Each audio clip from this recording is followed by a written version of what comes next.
ODD ഇല്ലേ, ODD, oppositional ഡിഫിയൻ disorder, കേട്ടിട്ടുണ്ട് അങ്ങനെ ഒരു ടേം? നമുക്ക് നോക്കാം അല്ലേ.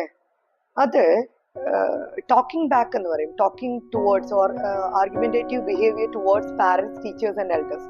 നമ്മൾ മുതിർന്ന ആൾക്കാരോട് നന്നായിട്ട് തിരിച്ചു പറയും. അത് തിരിച്ചു പറഞ്ഞുകൊണ്ട് മാത്രം ODD എന്ന് പറയുന്നില്ല, പക്ഷെ അതിന്റെ എക്സ്ട്രീം എൻഡിലും ഒന്ന് പറഞ്ഞാലും കേൾക്കില്ല. എന്ത് ചെയ്താലും എന്താണോ ചെയ്യേണ്ട അതിന് നേരെ ഓപ്പോസിറ്റേ ചെയ്യുള്ളൂ. അപ്പൊ അത് ODD ആണോ അല്ലെങ്കിൽ കോണ്ടാക്ട് ഡിസോർഡർ ആണോ എന്നുള്ളത് ഒന്ന് പാരന്റ്സ് ഒന്ന് വെരിഫൈ ചെയ്യണം കേട്ടോ. ആക്ച്വലി നമ്മളിപ്പോ ഒരു കുട്ടീനെ മോശമാക്കിയാല് അതിനുള്ള പൂർണ്ണ ഉത്തരവാദിത്വം ആ കുട്ടി ജീവിക്കുന്ന സാഹചര്യം അതിന്റെ പാരന്റ്സുമാണ് പൂർണ്ണ ഉത്തരവാദിത്വം. ബാക്കി പിന്നെ അത് പഠിച്ചു വരുന്ന ആ സ്കൂള് ചുറ്റുപാട് അങ്ങനെയായിരിക്കും. അപ്പോ നമ്മൾ കൂടുതൽ റെസ്പോൺസിബിലിറ്റി ആസ് എ പാരന്റ് നമ്മൾ കൂടുതൽ റെസ്പോൺസിബിലിറ്റി ഏറ്റെടുത്തേ മതിയാവുള്ളൂ. നമ്മുടെ മീഡിയാസിലൊക്കെ ഒരുപാട് കാര്യങ്ങൾ നമ്മൾ കണ്ടോണ്ടിരിക്കുന്നത് പേടിയാവുക അല്ലെ, നമ്മളെ കുട്ടികൾ തന്നെയാണോ ഇങ്ങനെയൊക്കെ പെരുമാറുന്നത് എന്നുള്ളത്. അപ്പൊ ചിലപ്പോൾ നമ്മൾ വീടുകളിലൊക്കെ ഇങ്ങനത്തെ കുട്ടികളൊക്കെ പെരുമാറി കണ്ടിട്ടുണ്ടോ, പക്ഷെ വീട്ടിന്റെ ഉള്ളിൽ ഒതുങ്ങുന്നുണ്ടോ? അപ്പൊ വലിയ കുഴപ്പമില്ല. പക്ഷെ വീടിന് പുറത്തേക്ക് എത്തുന്നില്ല എന്നുള്ളത് നമ്മളൊന്ന് വെരിഫൈ ചെയ്യണം.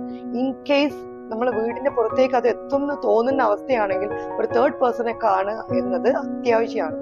കാരണം അഡോളസെന്റ് ഏജ് എന്ന് പറയുന്നത് ഡിപ്രഷൻ, ആങ്സൈറ്റി, പിന്നെ ഹോർമോണൽ ഇംബാലൻസ് ഒക്കെ ഉള്ള ഒരു പ്രായമാണ്. അതായത് സ്ട്രെസ് ആൻഡ് സ്റ്റോമിന്റെ ഒരു പ്രായത്തിലൂടെ കടന്നു പോകുന്ന ഒരു പ്രായമാണ്. അപ്പൊ ആ ഒരു പ്രായത്തില് അവർക്ക് എന്താ തോന്നുക, റിസ്ക് ടേക്കിംഗ് ബിഹേവിയർ ആണ്, പിന്നെ എന്തൊക്കെയാ എടുക്കുക എന്നൊന്നും അറിയില്ല. അപ്പൊ ആ ഒരു പ്രായത്തിലേക്ക് നമ്മള് എന്തെങ്കിലും ഒന്ന് പറഞ്ഞു കഴിഞ്ഞാൽ ചിലപ്പോൾ അവർ തിരിച്ചു പറയും. പക്ഷെ ചെറുപ്പത്തിലേ അങ്ങനെ തന്നെയാണോ എന്നുള്ളത് വെരിഫൈ ചെയ്യേണ്ടത് പാരന്റ്സ് ആണ്. അപ്പൊ അതിനെ കൺട്രോൾ ചെയ്ത് ഒരു ചട്ടക്കൂട്ടിലാക്കി കൊണ്ടുവരുന്നതും പാരന്റ്സ് ആണ്. അപ്പൊ അങ്ങനത്തെ കാര്യങ്ങളൊക്കെ ഒന്ന് പാരന്റ്സ് ശ്രദ്ധിക്കണം കേട്ടോ.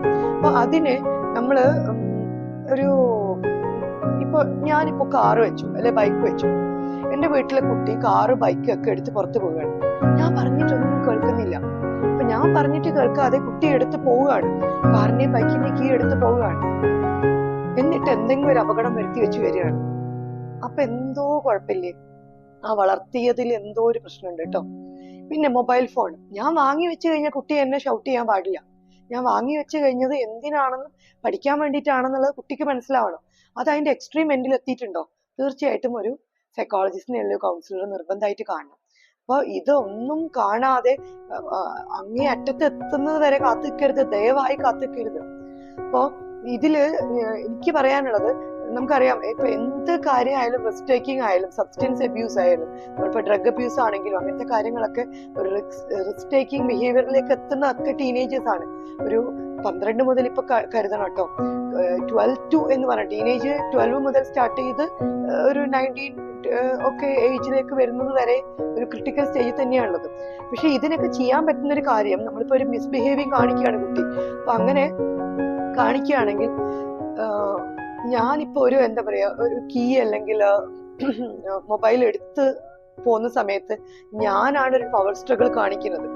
എന്റെ മുഷ്ടിയാണ് ഞാൻ അവിടെ കാണിക്കാൻ നോക്കുന്നത്. എടുത്തു മാറ്റിയാൽ ഇവൻ ശരിയാവോ എന്ന് നോക്കട്ടെ, എന്നിട്ട് ഇവനെ ഞാൻ ഡിസിപ്ലിൻഡ് ആക്കാൻ പറ്റുമോ എന്നൊന്ന് നോക്കട്ടെ, മര്യാദ പഠിപ്പിക്കാൻ പറ്റുമോ എന്നൊന്ന് നോക്കട്ടെ എന്ന് പറയുന്നത് ശരിക്കും വിഡിത്താണ്.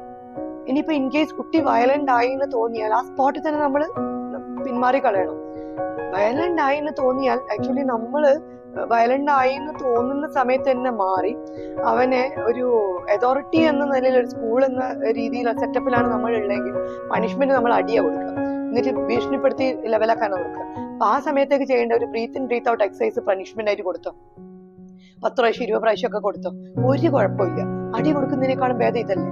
Long breath in breath out എടുക്കുന്ന സമയത്ത് തന്നെ കുട്ടീന്റെ BP ലെവൽ ഈക്വിലിബ്രിയത്തിലായി. അപ്പൊ തന്നെ കുട്ടീനെ നമുക്കൊന്ന് കുറച്ച് പറഞ്ഞ മോനെ അത് ചെയ്ത് ശരിയാണോ എന്നൊക്കെ പറഞ്ഞ് മനസ്സിലാക്കാനുള്ള ഒരു സമയം കിട്ടും.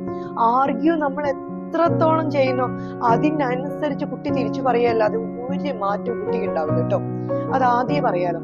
ഇനി ഞാൻ ചെയ്യുന്ന രീതികൾ, എനിക്ക് I have 2 children. അപ്പോ I am going through these struggles. ഒരു ടീനേജർ എന്ന നിലയിൽ ഞാൻ അടങ്ങുന്ന ഒരു ടീച്ചർ, ഒരു സൈക്കോളജിസ്റ്റ് എന്ന നിലയിൽ ഞാനും ഇതിലൂടെ കടന്നു പോവുകയാണ്. ഒരുപാട് പാരന്റ്സിനെ എനിക്കറിയാം. അപ്പൊ എനിക്ക് പറയാനുള്ളത്, ഈ സ്ട്രഗിള് തിരിക്കാൻ വേണ്ടിയിട്ടുള്ള കുറച്ച് ഒരു 4 കാര്യങ്ങൾ ചെയ്യുന്നത്. ഒന്ന്, നമ്മുടെ ടീച്ചിങ് ലേണിംഗ് പ്രോസസ്സ് ഉഷാറാക്കുക എന്നുള്ളത്. അതായത് ടീച്ചിങ് ലേണിംഗ് പ്രോസസ്സ് എങ്ങനെ ഉഷാറാക്കുക, കുട്ടിക്ക് പഠിക്കാൻ താല്പര്യമില്ലല്ലോ, പിന്നെ എങ്ങനെ കുട്ടി പഠിക്കും? അപ്പൊ നമുക്ക് പണിയെടുക്കണ്ടേ അല്ലേ. അപ്പോ അതിനുള്ള പണി എന്താന്ന് പറഞ്ഞാൽ കുട്ടീന്റെ കൂടെ ഇരിക്കുക. അന്നെടുത്ത പാഠങ്ങൾ പഠിപ്പിക്കാൻ വേണ്ടി നമ്മൾ കുട്ടീൻ്റെ കൂടെ ഇരിക്കുക. ഇനിയിപ്പോൾ സ്റ്റഡി ലീവ് ആണെങ്കിൽ ആ സമയത്ത് നമ്മൾ കുട്ടീൻ്റെ കൂടെ ഇരിക്കുക. കുട്ടീൻ്റെ കൂടെ ഇരുന്ന് പഠിപ്പിക്കുക എന്നുള്ളത് മാത്രം നമുക്ക് ചെയ്യാൻ പറ്റുന്ന ഒരു കാര്യം.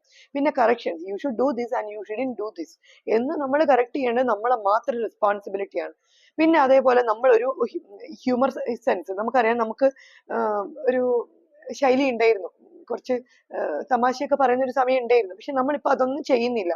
എങ്കിൽ തീർച്ചയായിട്ടും അതൊക്കെ നമ്മളൊന്ന് തിരിച്ചു കൊണ്ടുവരണം. കാരണം ഹ്യൂമർ സെൻസ് കുട്ടിക്ക് ഇഷ്ടമാണ്, കളിക്കൽ കുട്ടിക്ക് ഇഷ്ടമാണ്. അപ്പൊ അതിലൂടെ നമ്മൾ കുട്ടീനെ കറക്റ്റ് ചെയ്യും. പിന്നെ നമുക്ക് ചെയ്യാം, മോനെ അച്ഛന്റെ ജോലി ഇതാണ്, അമ്മന്റെ ജോലി ഇതാണ്, നമുക്ക് ഇത്രയൊക്കെ പറ്റുള്ളൂ എന്നൊക്കെ പറ്റും. അത് ഒരു സുപ്രഭാതത്തിൽ ചെയ്തിട്ട് കാര്യമില്ല. അത് ചെറുപ്പം മുതലേ, 1 വയസ്സ് മുതലേ ചെയ്ത് ശീലിപ്പിക്കണം. കാരണം ഒരു സുപ്രഭാതത്തിൽ നമ്മൾ പറയാണ്, അത് വാങ്ങിച്ചു തരാൻ പൈസ ഇല്ല, ബൈക്ക് വാങ്ങിച്ചു തരാൻ പൈസ ഇല്ല, അല്ലെ മൊബൈൽ വാങ്ങിച്ചു തരാൻ പൈസ ഇല്ല. അത് ചെറുപ്പം മുതലേ അങ്ങനെ ട്രീറ്റ് ചെയ്ത് വന്നൊരു കുട്ടിയാണെങ്കിൽ നമുക്കത് പറഞ്ഞാൽ കുട്ടിക്ക് മനസ്സിലാവും, നമുക്കത് പറയാനും പറ്റും. പക്ഷെ അല്ലാതെ ഒരു സുപ്രഭാതത്തിൽ പറഞ്ഞ കുട്ടി കേൾക്കും. അപ്പൊ അതെല്ലാം ഇതൊന്നും പറഞ്ഞിട്ട് കുട്ടി കേൾക്കുന്നില്ല എങ്കിൽ ഒരു തേർഡ് പേഴ്സന്റെ സഹായം നമ്മൾ തേടിയേ പറ്റുള്ളൂ. അല്ലാതെ നിങ്ങൾക്ക് കൈകാര്യം ചെയ്യാൻ പറ്റുമെന്ന് തോന്നുന്നില്ല. ഇനി ഒരു സ്കൂളിൽ ശരിക്കും ഒരു സൈക്കോളജിസ്റ്റ് ഉണ്ടാവുന്ന ആണ് ഏറ്റവും നല്ലത്. ഇനിയുള്ള കാലത്ത് നമ്മൾ ടീച്ചേഴ്സ് ചാപ്റ്റർ തീർക്കേണ്ട ഓട്ടത്തിനിടയിൽ നമുക്ക് ചിലപ്പോൾ എങ്ങനെയാണ് കുട്ടികളെ കൈകാര്യം ചെയ്യുക, അല്ലെങ്കിൽ അവർക്ക് എന്തെങ്കിലും സ്ട്രെസ് ഉണ്ടായിരുന്നോ, ഇമോഷണലി ആ കുട്ടി എന്തോ വലിയ വിഷമിച്ചിരിക്കുന്ന സമയത്തായിരിക്കും ടീച്ചർ കൊണ്ടുപോയി എന്തെങ്കിലും പറഞ്ഞിട്ടുണ്ടാകുക. അപ്പൊ ചിലപ്പോൾ ഇത് കുട്ടി ചിലപ്പോൾ വയലന്റ് ആയിട്ട് പറഞ്ഞിട്ടുണ്ടാവും. അപ്പൊ ടീച്ചേഴ്സ് അത് ചിലപ്പോൾ ആക്ഷൻ എടുത്തിട്ടുണ്ടാവും. അപ്പൊ അതൊക്കെയാണ് ചിലപ്പോൾ ഫാക്ടേഴ്സ് ആയിട്ട് വരിക. അപ്പൊ ടീച്ചേഴ്സിന് ചിലപ്പോൾ ഇതൊന്നും കൈകാര്യം ചെയ്യാൻ പറ്റിയില്ലെങ്കിലും തീർച്ചയായിട്ടും ഒരു സ്കൂളിൽ നിർബന്ധമായിട്ടും ഒരു കൗൺസിലർ അല്ലെങ്കിൽ സൈക്കോളജിസ്റ്റ് നിർബന്ധമായിട്ടും അപ്പോയിന്റ് ചെയ്യേണ്ടതാണെന്നാണ് എൻ്റെ ഒരു ആവശ്യമാണ്. ഇത് എല്ലാ സ്കൂളുകളിലും നടത്തുന്നുണ്ടോ എന്നുള്ളത് അറിയില്ല, അവൈലബിലിറ്റി എത്രയാണെന്നുള്ളത് നമുക്കറിയില്ല, ഉണ്ടെന്ന് കേൾക്കുന്നു. ഇനി പറയാനുള്ളത്, ആക്ച്വലി ന്യൂട്ടന്റെ ഒരു ലോ ഉണ്ടായിരുന്നല്ലോ, Newton's first law of motion. അപ്പോൾ ഫിസിക്സ് റിലേറ്റ് ചെയ്ത് നമ്മളെ ബോഡീനെ അല്ലെങ്കിൽ നമ്മളെ മോഷനെ പറ്റി പറയുകയാണെങ്കിൽ, every body continues in state of rest or uniform motion until it is experienced by an external force എന്നാണല്ലോ നമ്മൾ പഠിച്ചത്. അപ്പോൾ അതായത് അതേപോലെ തന്നെയാണ് ഹ്യൂമൻ ആക്ഷൻസ് ഓർ ഇമോഷൻസ് എന്ന് പറയുന്നത്. അതായത് എന്തൊരു ഹ്യൂമൻ ആക്ഷൻസ് ഉണ്ടെങ്കിലും എന്തൊരു ഹ്യൂമൻ ഇമോഷൻസ് ഉണ്ടെങ്കിലും ഒരു സമ്മണൽസിന്റെ ഒരു ഹെൽപ്പ്, വേറൊരാളുടെ ഒരു ഹെൽപ്പ് ഉണ്ടെങ്കിൽ നമ്മൾ നന്നായിക്കോളും. അല്ല എങ്കിൽ ചിലപ്പോൾ നമ്മൾ നന്നാവണമെന്നില്ല. ചില ആൾക്കാർക്ക് അതിനുള്ള കേപ്പബിലിറ്റി ഉണ്ടാവും, എന്നാൽ ചില ആൾക്കാർക്ക് അത് ഉണ്ടാവണമെന്നില്ല. അപ്പൊ ഇത്തരം കാര്യങ്ങളിലൂടെ നമുക്ക് നമ്മളെ കുട്ടികളെ സ്വഭാവം നല്ല രീതിയിലൊക്കെ തിരിച്ചു കൊണ്ടുവരാൻ പറ്റുന്നതാണ് വിചാരിക്കുന്നത്. ഈ സോഷ്യൽ മീഡിയനെ കൊണ്ട് ഗുണവും ദോഷവും ഉണ്ട്. നല്ല കാര്യങ്ങൾ നമ്മൾ സ്പീഡിൽ മൂവ് ചെയ്ത് എല്ലാവരുടെ അടുത്തും എത്തും, മോശം കാര്യങ്ങളും അതേപോലെ തന്നെ സ്പീഡിൽ എല്ലാവരുടെ അടുത്തും എത്തുന്നുണ്ട്. അപ്പോൾ എല്ലാ വീട്ടിലും എല്ലാ ഇൻഫർമേഷൻസും എത്തുന്നുണ്ടെന്നുള്ളത് നമ്മൾ ഒന്ന് ഓർമ്മിക്കേണ്ടതാണ്. മോശമായാലും നല്ലയായാലും എത്തുന്നുണ്ട് എന്നുള്ളത് ഒന്ന് ആലോചിക്കേണ്ടത്. അപ്പൊ അതിനനുസരിച്ച് നമ്മളെ കുട്ടികളെ ട്രീറ്റ് ചെയ്യേണ്ടത് നമ്മൾ തന്നെയാണ്. Okay, thank you, have A nice day.